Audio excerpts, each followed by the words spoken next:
খুলনার ভৈরব নদীতে যে সেনের বাজার ঘাট এলাকা, সেখানে একটি ট্রলার থেকে 3 জন পড়ে নিখোঁজ হওয়ার ঘটনা ঘটেছে। ঠিক রাত 10:30টার দিকে ট্রলারের সাথে যে একটি ফেরি ঘাট এলাকায় যখন এটি ভিড়তে যায়, সে সময় ফেরির সাথে ধাক্কা লাগে। এই সময় কিন্তু ট্রলার থেকে বেশ কয়েকজন যারা যাত্রীরা ছিলেন তারা পড়ে যায়। এর মধ্যে কয়েকজনকে উদ্ধার করা হলো। এখন পর্যন্ত 3 জন নিখোঁজ রয়েছে বলে ফায়ার সার্ভিসের পক্ষ থেকে আমাদের জানানো হয়েছে। এছাড়া ফায়ার সার্ভিস, নৌ পুলিশের যারা সদস্য রয়েছেন তারা কিন্তু উদ্ধার কাজ পরিচালনা করছেন। আমরা দেখছি ফায়ার সার্ভিসের সদস্যরা যে ডুবুরি দল রয়েছে, সেই ডুবুরি দল এখন পর্যন্ত মাঝ নদীতে আসলে তাদের যে উদ্ধার কার্যক্রম সেটি পরিচালনার চেষ্টা করছেন এবং তারা উদ্ধারের জন্য তাদের যে চেষ্টা, সেই চেষ্টার কথা আমাদেরকে জানিয়েছেন। একটু জানিয়ে রাখতে চাই ফায়ার সার্ভিসের পক্ষ থেকে এবং যারা পুলিশ সদস্য রয়েছেন তারা আমাদেরকে জানিয়েছেন, রাতে যখন যাত্রী বোঝাই অর্থাৎ 30 জনের বেশি যাত্রী নিয়ে ট্রলারটি যাচ্ছিল জেলখানা ঘাট থেকে সেনের বাজার ঘাট এলাকার দিকে, এ সময় কিন্তু সেনের বাজার ঘাটে ভেড়ার ঠিক আগ মুহূর্তে এটি ধাক্কা লাগে এবং একটি অংশ কিন্তু ফেরির নিচে ঢুকে যায় এবং এ সময় যে 3 জন নিখোঁজ হয়েছে, একজনের নাম আমরা জানতে পেরেছি। আকাশ নামে একজন 25 বছরের যুবক, তিনি নিখোঁজ রয়েছেন।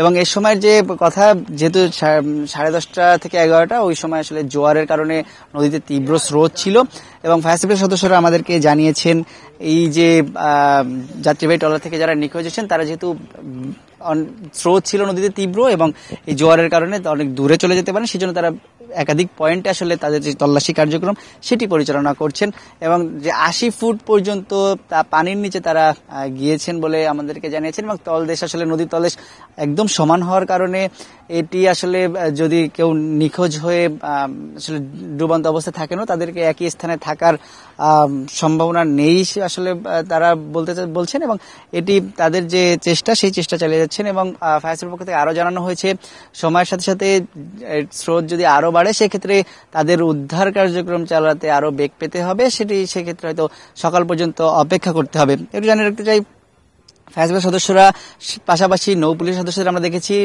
এবং নদীর দুই পাড়ে উৎসুক জনতার ভিড়ও ছিল। তারা আসলে অপেক্ষা করছেন, যারা যে 3 জন নিখোঁজ রয়েছেন তাদের স্বজনদেরও অপেক্ষা করতে দেখেছি। তারা বলছেন যে আসলে এই যে অনাকাঙ্ক্ষিত যে ঘটনা, এটি কোনোভাবেই আসলে তারা মানতে পারছেন না এবং এই যে ঘাটের যে ট্রলারের মালিক ছিলেন, তিনি এবং যে চালক তারা আসলে এখন পর্যন্ত পলাতক রয়েছেন বলে জানানো হচ্ছে পুলিশের পক্ষ থেকে। এবং এই যে নদী, আসলে নদীটি বেশ বড় নদী বলতে হবে এবং এই স্থানটিকে দুই পাশেই বেশ চওড়া এবং গভীরও, আসলে 80 ফুট পর্যন্ত গভীরতার কথা ফায়ার সার্ভিসের পক্ষ থেকে আমাদের জানানো হয়েছে। আমরা এখানে ফায়ার সার্ভিসের ডুবুরি দলের পাশাপাশি ফায়ার সার্ভিসের কর্মকর্তারা উপস্থিত রয়েছেন, তারা আসলে তাদের যে উদ্ধার কার্যক্রম সেটি পরিচালনা করছেন। আমরা একটা ফায়ার সার্ভিসের একজন কর্মকর্তার সাথে কথা বলতে চাই, জানতে চাই যে তারা কখন ঘটনাটি শুনলেন এবং তাদের কতজন ডুবুরি আসলে এই উদ্ধার কার্যে অংশগ্রহণ নিয়েছেন, সব মিলে সর্বশেষ পরিস্থিতিটা আপনার কাছ থেকে জানতে চাই। আমরা রাত্র আনুমানিক 10:30টায় সংবাদটা পাই যে এখানে ফেরির সাথে একটা ট্রলারের ধাক্কা লেগে কয়েকজন পানিতে পড়ে যায় এবং কয়েকজনকে তাৎক্ষণিকভাবে উদ্ধার করা সম্ভব হয় এবং 3 জন মিসিং থাকে। খবর পেয়ে আমরা আমাদের যে বিভাগীয় হেডকোয়ার্টার থেকে 6 জন ডুবুরি সহ আমাদের একটা টিম আমরা আসি ঘটনাস্থলে। তো এসে আমাদের ড্রাইভাররা উদ্ধার কাজ শুরু করে। তো যতটুকু শুনতে পেরেছি যে যখন দুর্ঘটনাটা ঘটে তখন প্রচুর স্রোত ছিল। স্রোত থাকার কারণে আসলে যদি লাশ যারা যদি থাকে সেটা দূরে কোথাও চলে যাওয়ার সম্ভাবনা থাকে। তো আমরা চেষ্টা করতেছি যতক্ষণ পর্যন্ত স্রোতটা সহনশীল থাকে যে ডুবানো যায় ততক্ষণ পর্যন্ত আমরা চেষ্টা করব। এর মধ্যে যদি উদ্ধার হয় তো ভালো, না হলে আমাদের অপেক্ষা করে এরপরে আবার যখন স্রোত থামবে তখন ভোরবেলা হয়তো চেষ্টা করতে হবে।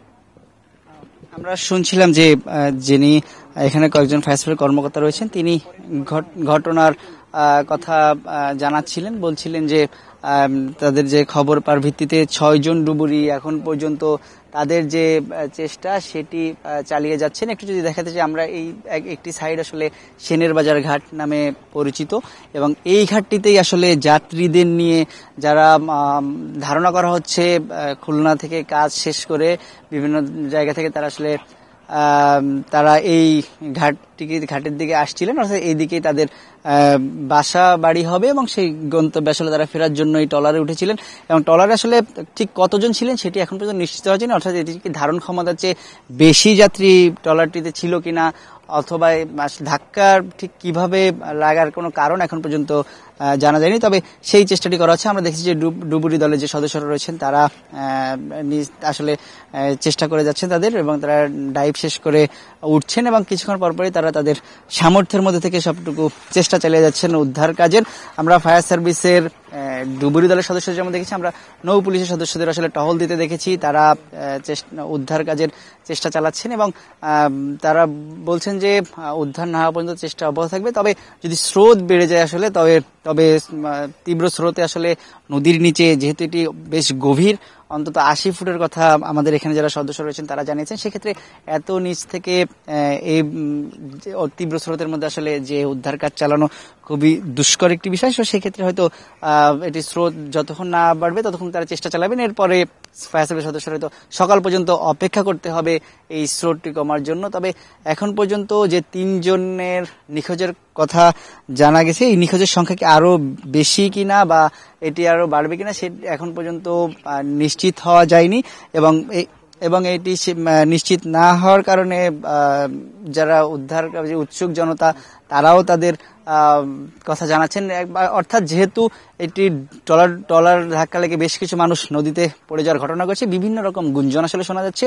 কেউ কেউ এই সংখ্যা অনেক বেশি এটিও বলছেন, আবার বিভিন্ন যে কথা এর মধ্যে থেকে আসলে তারা বলছেন যে যারা সেই সময় নদীতে পড়ে যায় অনেকে পাশের একটি ট্রলারে তারা উঠতে পারেন এবং কেউ কেউ সাঁতরিয়ে যে ফেরি সেই ফেরিতেও ওঠেন। এবং তবে যে আকাশ নামে যে ছেলেটির কথা বলা হচ্ছে তার যে দুটি কথা আমরা পেয়েছি, তিনি তার বন্ধুর সাথে অথবা তার চাচাতো ভাইয়ের সাথে আসলে এই ঘাটে ফিরছিলেন এবং এই ফেরার সময় যখন ধাক্কা লাগে তারা দুজনই পানিতে পড়ে যায়। এর মধ্যে আকাশ আসলে একদম ফেরির তলে চলে যায়, তাকে একবারই দেখা গিয়েছে বলে জানিয়েছেন যারা প্রত্যক্ষদর্শী ছিলেন তারা।